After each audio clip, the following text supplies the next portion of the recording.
9 hal yang perlu kamu ketahui di digital marketing.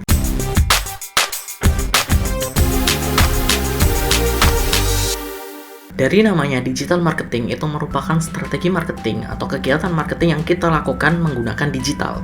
Jadi tidak hanya di sosial media saja atau tidak hanya di website saja, tidak hanya di Google saja, tapi ada 9 hal yang bisa kalian lakukan di digital marketing ini. Apa saja 9 hal itu? Silahkan tonton video ini sampai habis. Sebelum masuk ke yang pertama, jangan lupa untuk klik like-nya, kemudian subscribe channel ini dan nyalakan notifikasinya, oke?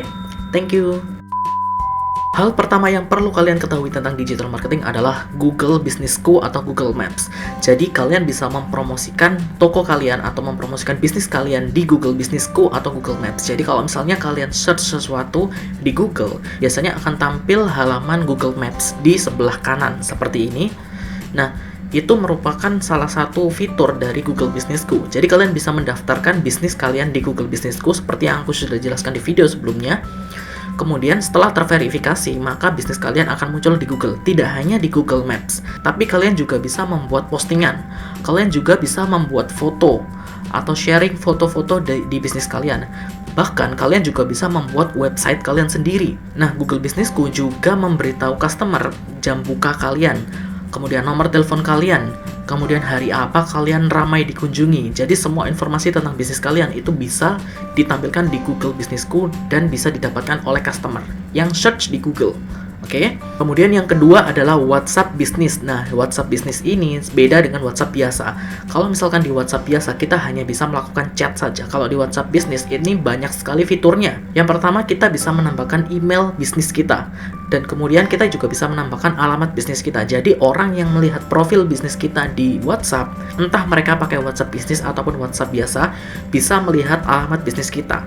Jadi mereka bisa langsung tahu, oh kalau misalnya kita itu jualan ini loh, alamatnya ada di sini, kamu bisa beli di sini. Kita juga bisa menambahkan website juga, sehingga mereka bisa klik kalau misalnya ingin membeli produk kita. Kemudian kita juga bisa menambahkan katalog produk di dalamnya, mulai dari produknya apa saja, kemudian harganya berapa, bisa dipesan di mana, deskripsinya produknya itu seperti apa. Kita bisa menambahkan itu di WhatsApp Business. Tapi fitur yang paling penting dari WhatsApp Business adalah yang pertama itu salam. Jadi kita bisa memberikan salam pembuka bagi siapapun orang chat kita pertama kali. Jadi kita tidak perlu langsung buru-buru untuk membalas karena sudah ada balasan otomatis itu. Kita bisa set bahwa apakah itu customer baru atau customer lama yang chat dan balasannya seperti apa. Kita itu bisa set itu. Dan kita itu juga bisa mengelompokkan customer-customer ini. Kita bisa memberikan mereka label. Jadi misalkan label customer baru, label customer lama, label calon customer, label target market 1, target market 2, dan sebagainya. Nah, yang paling seru dari WhatsApp Business ini, kita bisa melakukan balas cepat. Balas cepat itu jadi misalnya kita sudah men-set informasi-informasi tertentu, katakanlah harga atau detail produk.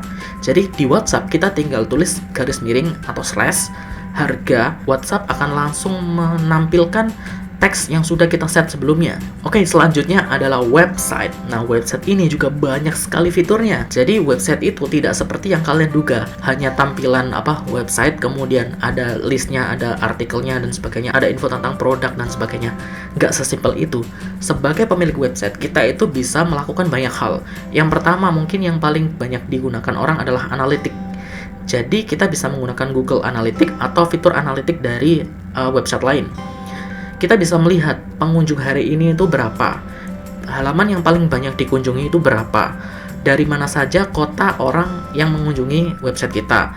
Kemudian persentase dilihat itu dari desktop atau dari mobile. Kita itu bisa melihat semua informasi itu di Google Analytics, sehingga kita bisa menentukan, oh ternyata yang mengunjungi website kita itu seperti ini. Sehingga kita bisa mentarget mereka dengan baik. Contohnya, misalnya yang mengunjungi website kita itu rata-rata usianya muda semua, maka kita bisa men-set website kita agar disukai oleh anak muda. Kemudian di luar Google Analytics, kita juga bisa memanfaatkan Pixel. Nah, Facebook Pixel ini lebih dalam lagi. Kalau misalkan website kita adalah website e-commerce, website untuk berjualan online, kita itu bisa tahu berapa orang yang sudah melihat deskripsi produknya, berapa orang yang sudah menambah produk ke keranjang, berapa orang yang sudah membeli, berapa orang yang sudah membayar. Kita itu bisa tahu semua data itu di Pixel. Fungsinya apa data-data ini? Untuk kita target Jadi Facebook atau Google itu bisa mencarikan orang yang serupa dengan orang yang setelah mengunjungi website kita. Jadi contohnya Facebook Pixel. Di website kita, misalkan pengunjung yang paling banyak membelinya, paling banyak add to chart, misalkan add to chartnya, tambah ke keranjangnya, itu adalah wanita dengan usia 15 sampai 30 tahun, katakanlah seperti itu. Maka saat kita mengiklankan ke Facebook, Facebook bisa mencarikan orang yang serupa. Misalnya wanita tadi itu hobinya adalah dandan atau make up atau fashion dan sebagainya. Facebook itu bisa mencarikan orang yang serupa sehingga kemungkinan atau persentase terjadinya penjualan itu semakin naik dibandingkan dengan kita tidak punya Facebook Pixel. Jadi Facebook nggak bisa tahu data kita seperti apa. Maksudnya orang yang kemungkinan besar membeli produk kita itu seperti apa, Facebook tidak akan tahu karena tidak ada data. Dengan Pixel, Facebook mempunyai data dan kemungkinan besar penjualan kita saat menggunakan ads, Facebook ads atau Instagram ads dan sebagainya itu semakin besar. Kalau kalian bingung atau menjelaskanku terlalu cepat, silahkan tulis di kolom komentar ya. Yang nomor 4 yaitu customer database. Seperti yang sudah aku jelaskan di video sebelumnya juga, bahwa customer database ini sangat penting kalau misalnya kita ingin mentarget orang yang sesuai dengan target market kita. Jadi kita itu bisa mengumpulkan data-data dari orang-orang tertentu dan kita bisa mengelompokkannya. Misalnya kita memberikan sesuatu yang gratis sehingga mereka mau memberikan informasi kontak mereka.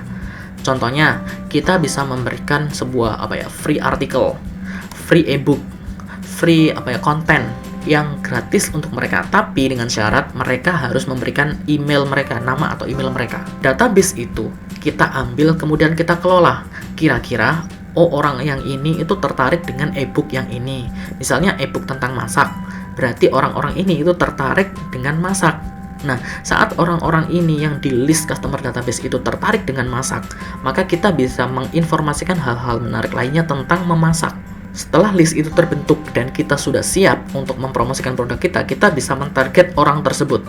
Jadi yang ada di dalam list itu bisa kita kirim email penawaran langsung ke mereka. Jadi tidak ke semua orang. Kenapa? Karena kemungkinan besar mereka itu suka makanan. Kemungkinan besar mereka akan membeli karena mereka suka makanan. Karena mereka mau memberikan email mereka untuk ebook tersebut. Nah, itu salah satu fungsinya customer database. Jadi kita itu nggak mempromosikan produk kita ke semua orang, kayak gitu. Target market itu bukan semua orang. Kita akan habis waktu dan tenaga kalau misalnya kita mempromosikan produk kita di semua orang. Dan ada stigma bahwa kalau misalnya produk itu nggak akan laku kalau misalkan kita promosikan ke semua orang. Coba kalian pikirkan deh, kalau misalnya kalian jualan sesuatu lewat status WhatsApp atau lewat sosial media, Instagram dan sebagainya, kalau tidak ada yang beli, apa yang bakal kalian pikirkan? Pasti kalian mikir bahwa produk kalian tidak laku kan? Sebenarnya enggak. Kalian hanya tidak menemukan market yang sesuai. Kalian hanya tidak menemukan market yang mau membeli produk kalian. Bukan berarti produk kalian tidak laku. Jadi katakanlah, misalnya kalian target orang yang suka makan. Ternyata semua follower Instagram kalian itu nggak terlalu tertarik dengan makanan. Maka saat kamu mempromosikan makanan ke mereka, ke target market itu, apakah mereka akan beli? Ya kemungkinan enggak. Tapi kalau misalkan kamu punya customer database yang aku bilang tadi, adalah mereka yang tertarik dengan makanan, kamu mengiklankan ke customer database itu, maka kemungkinan besar mereka akan beli dan produkmu akan laku di sana. Kalau misalkan kamu hanya sosial media yang target market yang salah, maka kamu akan berpikiran produk itu nggak laku. Itu teman-teman, itu stigma yang sering dirasakan oleh banyak orang. Makanya kamu perlu mengumpulkan customer database dan menentukan target yang benar. Oke. Yang nomor 5 yaitu copywriting. Seperti yang sudah aku jelaskan di video sebelumnya juga, bahwa copywriting ini sangat penting untuk menarik pelanggan. Karena copywriting ini adalah seni untuk menarik pelanggan. Gimana caranya kita seolah-olah menghipnotis pelanggan untuk membeli produk kita, untuk tertarik dengan produk kita. Seperti yang aku sudah jelaskan di video sebelumnya, 13 headline yang menarik itu merupakan salah satu teknik copywriting, di mana tulisan-tulisan kita atau kata-kata kita itu seolah membuat customer ingin melakukan sesuatu, ingin beli kah, ingin mengunjungi website kita kah, ingin melihat informasi kita lebih lanjut kah. Pokoknya gimana caranya kita membuat orang atau calon customer kita melakukan sesuatu. Itu adalah teknik copywriting. Yang nomor 6 adalah SEO, Search Engine Optimization. SEO ini gimana caranya kita mengoptimalkan search engine atau mesin pencari seperti Google, Yahoo, dan sebagainya. Tapi aku sarankan kalian fokusnya di Google aja ya. Gimana caranya agar website kita atau halaman website kita, halaman penawaran kita itu bisa ada di pencarian nomor 1 di Google. Kalau misalnya orang mencari sesuatu, itu kita ada di nomor 1 atau ada di atas atau ada di halaman pertama paling tidak. Biar apa? Biar orang mengklik laman kita atau website kita. Ada SEO off page, ada SEO on page. Jadi kalau misalkan on page, di mana kita berfokus di halaman kita. Misalnya judulnya diperbaiki, kemudian keywordnya juga harus ada dan harus relevan. Berapa maksimal keyword yang harus ada di halaman tersebut. Terus kemudian panjang kata yang ada di halaman tersebut itu berapa kata. Kemudian strukturnya misalkan H1, H2, heading 1, heading 2 dan sebagainya itu harus tertata. Itu semua hal di SEO on page. Kemudian ada lagi SEO off page, yaitu di luar dari website kita. Contohnya kayak misalkan backlink, Google Search Console, kemudian sitemap, kemudian blog walking, dan macam-macam deh pokoknya untuk mengoptimalkan halaman kita di pencarian Google kayak gitu. Kemudian yang nomor 7 adalah SEM, Search Engine Marketing. Kalau misalkan di pertama tadi adalah Search Engine Optimization, gimana cara kita mengoptimalisasi itu secara gratis. Kalau SEM ini berbayar karena Search Engine Marketing. Misalnya kita mengiklankan di Facebook Ads atau Google Ads atau Instagram Ads dan sebagainya. Nah, itu namanya Search Engine Marketing. Gimana kita tampil di pencarian nomor 1, di mesin pencarian nomor 1 dengan menggunakan marketing.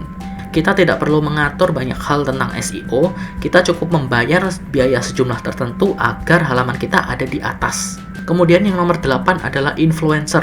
Influencer ini ya seperti yang kita tahu, kayak selebgram, kemudian YouTuber, kemudian content creator, macam-macam dah, artis dan sebagainya. Itu kita bisa bekerja sama dengan mereka.